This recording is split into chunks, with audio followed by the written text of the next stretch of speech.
I'm not letting you cannot push. You cannot push. You cannot push. You not Congressman. Get out of her.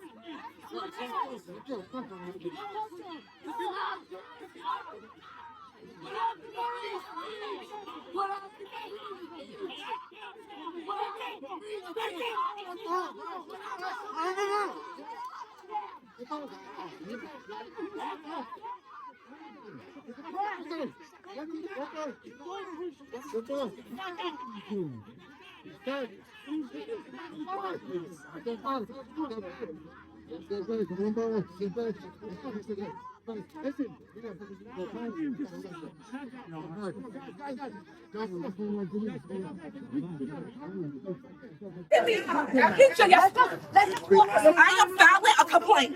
I am filing a complaint. Yeah, we know. You don't dare talk to a congresswoman like that, and you got to put your hands on it. You will pay. You guys are creating this. Welcome back to the Unaffiliated Mind, and today we have another one. Today we're discussing New Jersey Congresswoman Lamonica Mciver, I believe, from Mciver. Anyway, she's questioning Acting Director, U.S. Immigration and Customs Enforcement, Todd Lyons. Now, to provide some context here, Lamonica Mciver was in the first video obstructing ICE. She was charged in that instance. I say all this to say this about the Congresswoman Lamonica Mciver, is that she had this day marked on the calendar. She was ready to go to war. She was going to ask some hard-hitting questions that will expose ICE's illegal practices towards the people of the United States that she serves, especially the Black and brown people. But without further ado, let's go ahead and dive into the clip. I now recognize the gentlelady from New Jersey, Ms. Mciver, for 5 minutes of questions. Thank you, Mr. Chairman and Ranking Member. Mr. Lyons, as the senior official lead in ICE enforcement, much of today's scrutiny falls on you, and it should. We have seen repeatedly that Republicans, Trump administration, its DHS, and your agency will do absolutely anything to avoid answering for your actions. When I showed up to inspect Delaney Hall, a private prison that you contract with, ICE tried not to give us an oversight tour.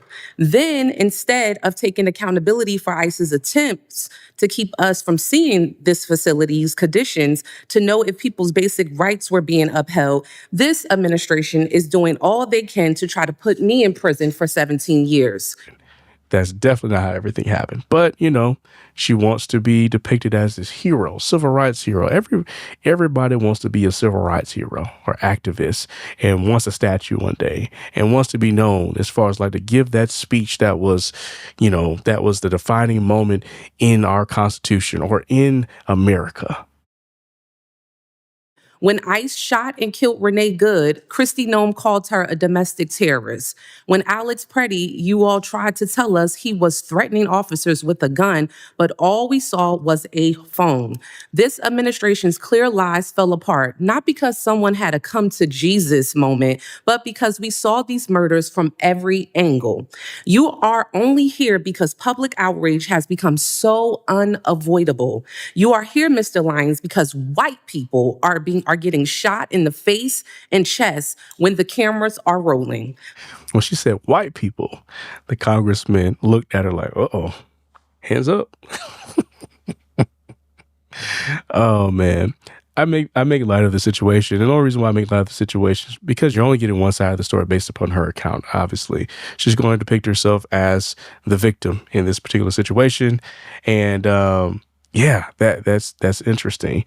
Obviously, those investigations are ongoing for Renee Good and Alex Preddy, but, you know, I tend to believe that there were unfortunate situations that happened, but they were justified. If there's other facts out there that need to show me otherwise, then definitely I'm always open to seeing it. But yeah, I know myself is that if I were to impede law enforcement in the ways that Renee Good and Alex Preddy were doing, yeah, I probably wouldn't be here any longer either too, just because, you know, individuals that escalate situations like that, it doesn't always work out for them.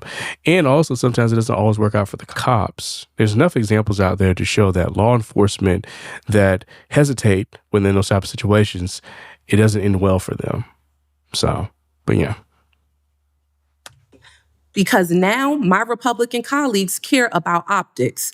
But when Keith Porter Jr., a Black American citizen, a son, a father, and a man loved by many, was killed by an off-duty ICE agent on New Year's Eve, there were no hearings. So this is for him today.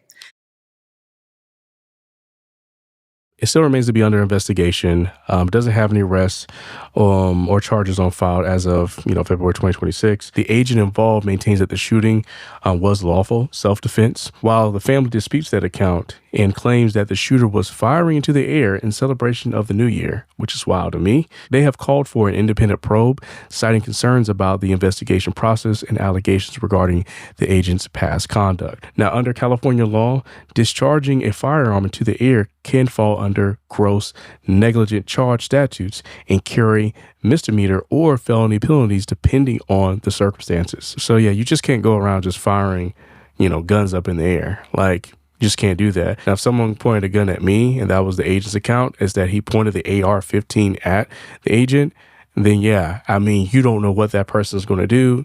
It's a split second. You have to act. It's unfortunate. That's why we don't play with guns, because it can end badly for either one of those individuals in that situation. So, but yeah. In my district, Jean Wilson Brutus, a Haitian immigrant, a beloved family man, died within 24 hours of being in ICE custody. He is just one of more than 30 people who have died in ICE custody last year. This is for all of them.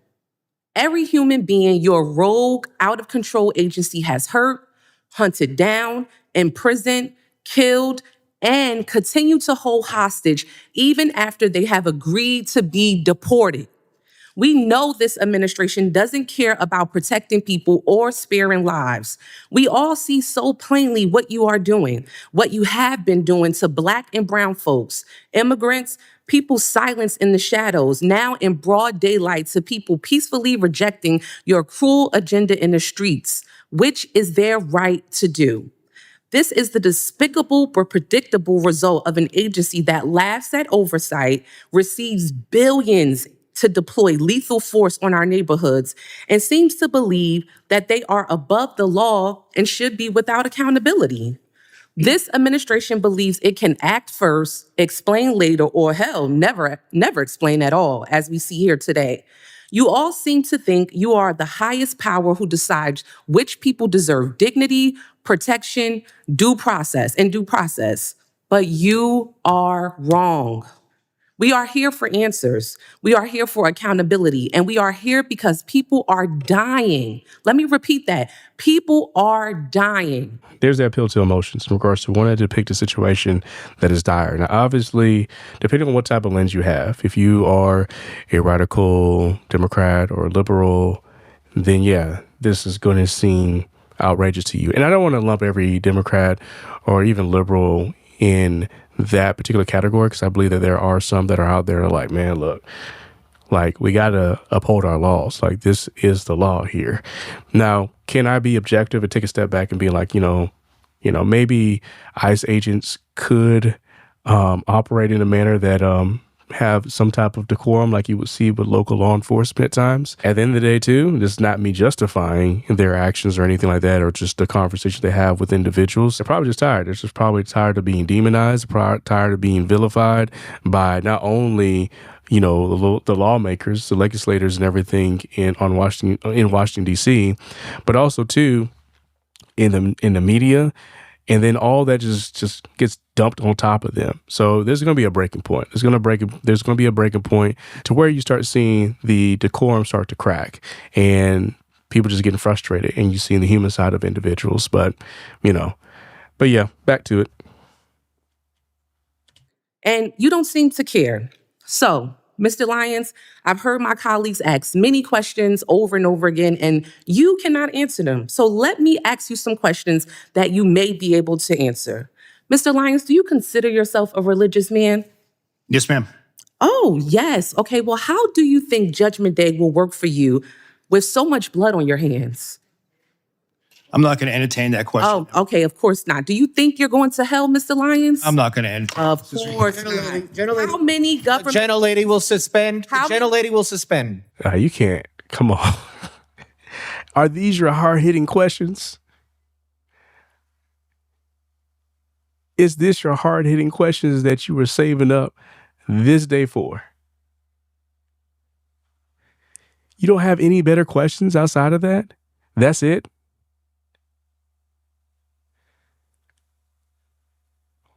Wow.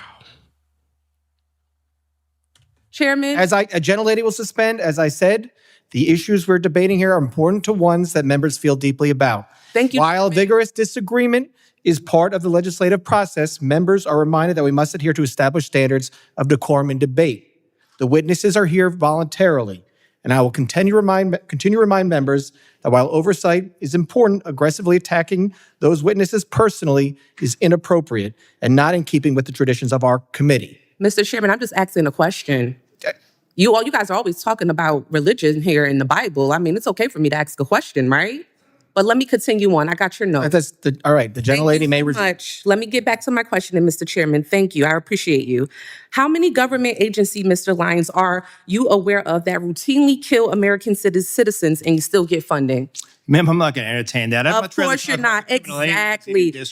Once again, questions that you cannot answer. And that is exactly why, Mr. Chairman, and to this committee, to my colleagues and to my colleagues across the aisle, this is exactly why we should not be funding this agency. The people are watching you. They are watching you. And this is why we need to abolish ICE. With that, I yield back. Thank you kindly. The people are watching you. And you are correct. They are watching you too, Lamonica Mciver. They're watching you too. They're watching you utilize your platform to ask these questions that you think validates the conclusion of your arguments that ICE is a rogue agency. But her moral grandstanding just exposes her.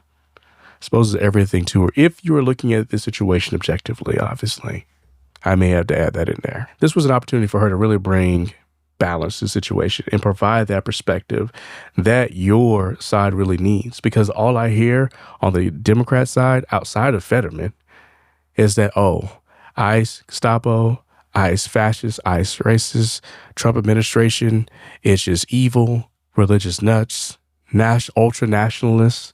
Like, that's all I hear. I don't know. Again, this is an opportunity to really just put forward some questions, some good questions, and to really try to turn the temperature down.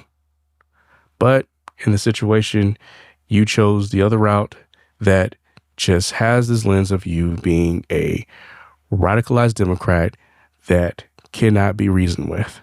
But, it is what it is. So get at me in the comment section. As always, please be safe out there.